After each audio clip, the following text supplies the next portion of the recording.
CLB. What up, world? It's your boy Charles Brown back again with another Talking Facts. Hit that like button, hit that subscribe button, hit that notification bell to get notified on all the upcoming episodes. When it all falls down. Who watched that? Who watched that Yeezus? Who watched that? Let me get the correct pronunciation. It was called Jeen-Yuhs, a Kanye Trilogy. Did you watch the first part of Jeen-Yuhs, a Kanye Trilogy, the 3-part series of Kanye's life over the past 20, I want to say 21 years? They went on some hoop dreams. They did like hoop. I don't know if you ever saw Hoop Dreams. Anybody? Most people from the hood saw Hoop Dreams, right? So Hoop Dreams was, they followed these two basketball players from the time they was little, just prospects, all the way up until their career either popped or fizzled, right? And this guy decided to do the same thing. I'm bugging out because Cootie and Chikes. Cootie and Chike, right? And Cootie's a comedian from, I believe, Chicago. And if I'm not mistaken, or is it Chicago? End of the day, Cootie followed Kanye since he was blowing up. Now, this is amazing. I'm going to tell you why this is fascinating, why this whole thing is fascinating. Because Cootie followed Kanye when no one knew what Kanye was going to become, right? It would have been amazing either way to see him blow up or fail. Either way, it would have been an amazing story to tell. But the fact that he chose Kanye to follow and Kanye became this international phenom, right? Jay-Z's little brother, quote unquote, under Dame Dash's tutelage and Biggs and all this stuff going on with Rockefeller Records. And it's amazing to see young Kanye almost, if you really think about it, he's almost the same. Just without the actual achievements to back it up. But it begins with him, his mom is still around, and there's so many things I got to say about this documentary, which is beautiful.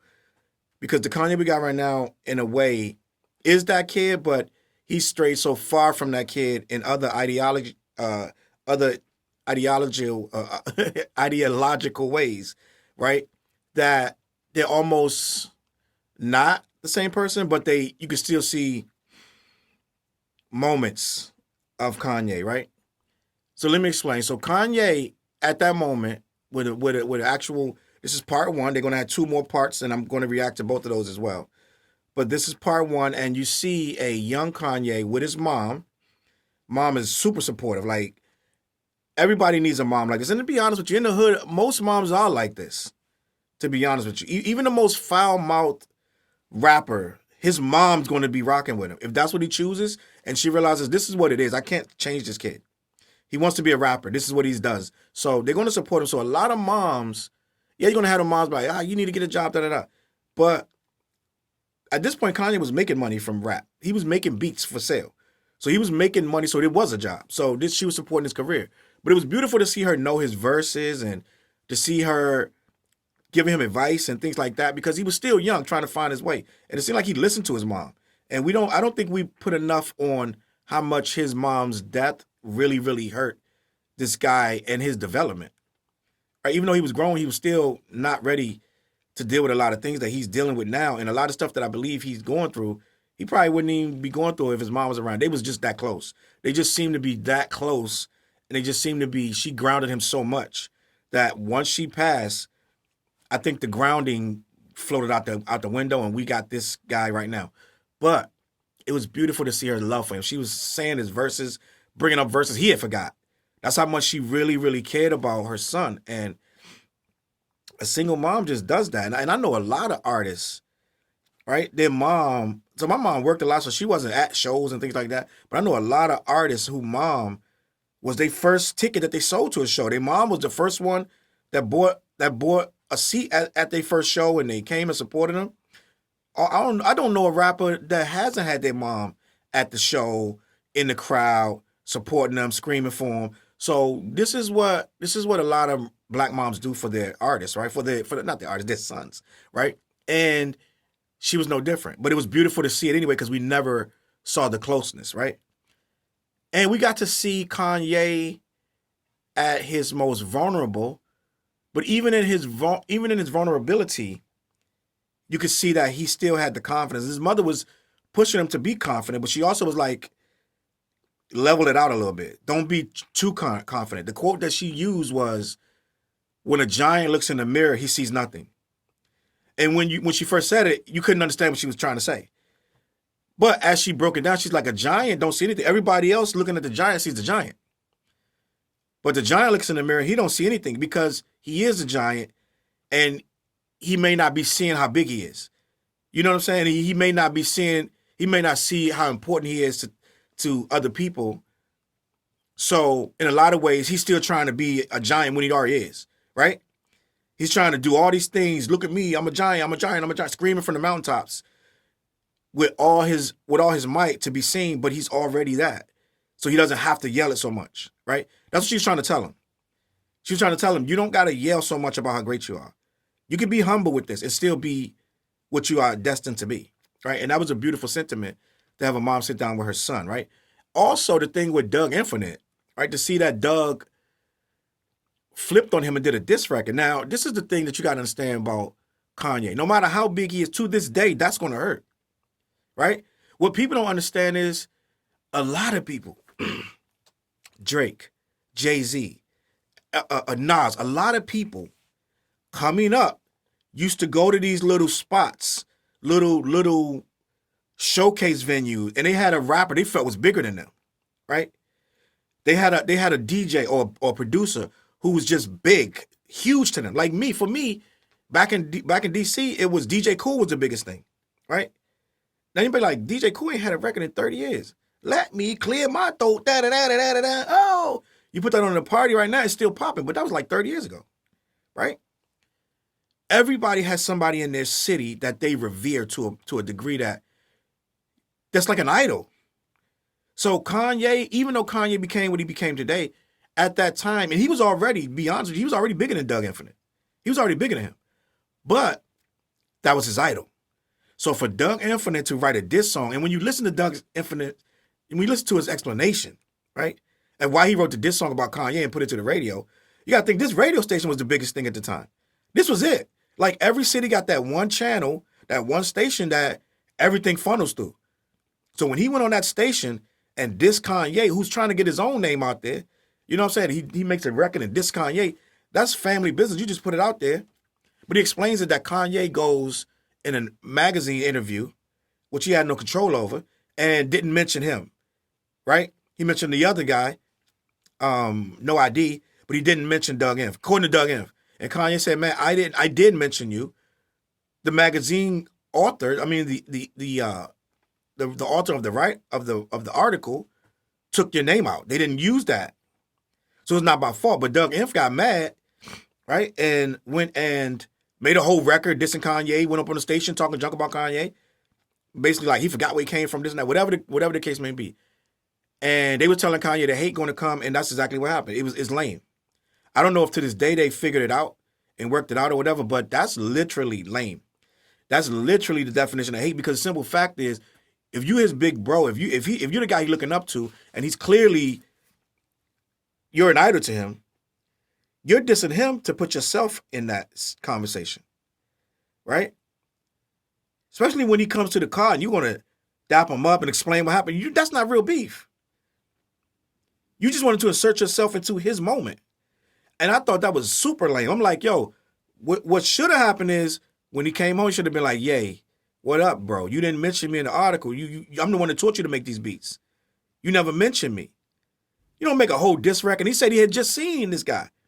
So he's seen the guy, they dapped, they talked, but he didn't say nothing about no diss record, right?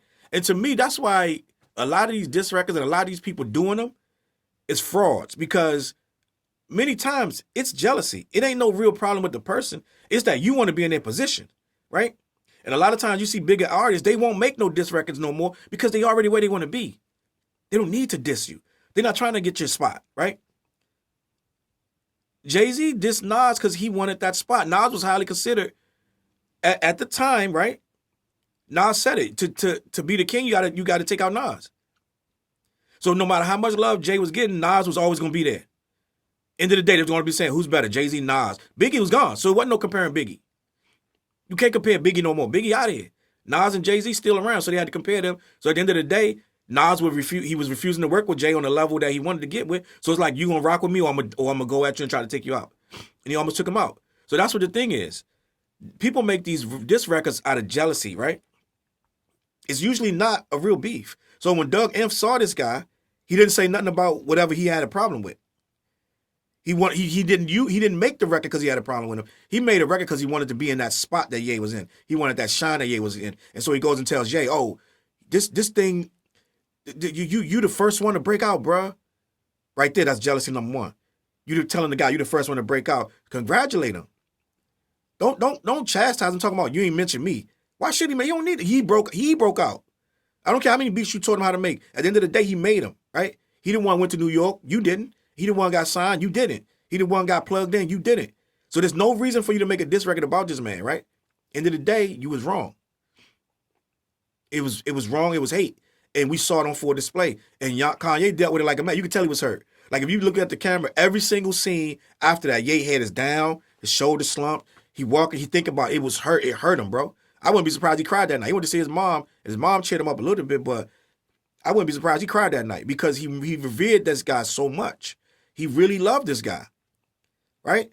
He says him on several, Doug Inf, this and that. I ain't really know nothing about Doug. I knew about No ID because I wanted No ID to produce my album. After he did Common stuff, No ID was the man, right? And I think a lot of people ran with No ID style. A lot of people ran with it and became more than No ID at the end of the day. No ID he was an afterthought. And then people would go get him. Oh, let me get a No ID after the thought. But No ID made classic, like the stuff he did with Common, classic. I don't care what nobody say. Classic, right?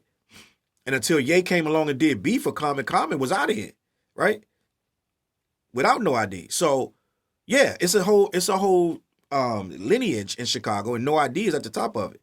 And that's why it hurt Kanye to have the people he feel like it means the most to him to diss him on that. So it was very interesting to see a humble Kanye, and we still see a humble Kanye to a degree, right? When he don't get his way and he feels hurt, he lashes out. But that's how he got where he is. If he would have been quiet and just ate a lot of stuff, he probably wouldn't be where he is. So he used that, like he said, he used it as his gas to get where he want to go. That arrogance and that anger and that fire, he uses that. So it was very good. I was fascinated. It was captivating to see all the things he struggled with, just little stuff for them not putting his full name. He said he was on the show and he was like, it says, and Chicago's very own Kanye. He said, my name is Kanye West. And I get it. He's trying to build a brand. He's trying to build his name. They were like, oh, no, everybody call you Kanye. That's not the point. I want him to stop calling me Kanye. I want him to start calling me Kanye West. You can't dictate what I want. You said what I want what's my stage name, right? You said, what's my stage name? What do you want to call me when you bring me out? I didn't say Kanye. I said Kanye West. So little stuff that you're fighting for.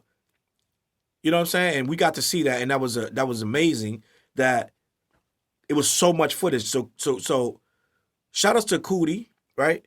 Who dedicated his life to this. This is 21 years. He didn't have to do this. And it's like the perfect time. I believe this is the perfect time. They could have went another 5 years of recording, but this right now, Kanye needs this more than ever. He needs this rebranding. He needs to remind us. They could have put this out 10 years ago and it would have been dope. But the 10 years of footage that they got now is going to make it even better, right? Most people are going to take a year, 2 years to do a documentary. This 20 years in the making, bro. So we expected some really, really interesting developments to go. Like the first wife he had, I don't know if she was married to her or not, but before he really got famous, there was a female there that I believe he might have been married to. We get to see about that. We get to see how this thing with Kim Ye, not that's gonna say Kim Ye. This thing with Kim Kardashian started and ended, really, at the end of the day, hopefully. And it's so much in between. It's so wild to see that all these labels passed up on him, which we've already heard this, but to see it seems weird that none of these labels wanted to sign Kanye. I'm sitting there listening to, so the lineage I'm from, right? We made records like Jesus Walk, so it wasn't weird to me. It was weird that these labels didn't want to sign it. And that's what I'm trying to tell people, that our culture, you can't sell it because people that can buy it don't get it, right? So somebody that doesn't get Jesus Walks to me is weird. It becomes an international success, an international hit, a platinum record. They're playing that in the clubs. But if you look at the video, they clearly the label heads did not believe in it. Didn't want it, didn't want nothing to do with it. And everything he said, every record on that album, that daggone graduation, college dropout, every record on there is classic. Knox used to play that record from beginning to end. But to hear that they wouldn't sign it, to hear that he had to fight for like 3 years to get that deal to the same people he'd been with, all the same people that's getting beats from him, he had to fight them to get them to put his record out. Right? So everything wasn't handed to this guy. And it's refreshing to see that he's not this spoiled kid that just got everything handed to him. He had to actually fight for that. And the stuff we take for granted today, like Jesus Walks and all this other stuff that he did, that he put out, almost wasn't a thing. Right? He could have been relegated to making beats. Like Just Blaze or somebody, right? But this guy fought for what he wanted, and kudos to him, and a salute Cootie and the other guy, what's his name? T.H.E. I hope I'm saying that right. T.H.E. for putting this thing together. And I don't know what Kanye had issues with before they dropped it, but end of the day, he shouldn't be able to touch nothing because they filmed everything and they had the vision, not him. They had the vision to put this thing together, good, bad, and indifferent. He shouldn't be snatching nothing out, right? It was funny to see him buy a BLACCCK magazine. That was funny. I know half the kids probably, I'm going to go on a limb and say 75% of people watching that don't even know what a BLACCCK magazine is, right? But I know what it is. And people that know what it is find it funny that he's buying BLACCCK for $8 no less. That was funny. So salute to Kanye, man. I'm not going to be one of these people who say I missed the old Kanye. I just like the story. I like the documentary where it's going. I'll be back with a reaction to the second 2 parts. But this one is very good. And it had a lot of information that we did not know. I may even watch it again. You know what I'm saying? But you let me know what you think in the comments. What you think of that first installment of Jeen-Yuhs, a Kanye Trilogy on Netflix. The next one comes out, I believe it says February 23rd. So that's something like next week. Let me know what y'all think of this one, and let me know if y'all going to be continuing to watch it.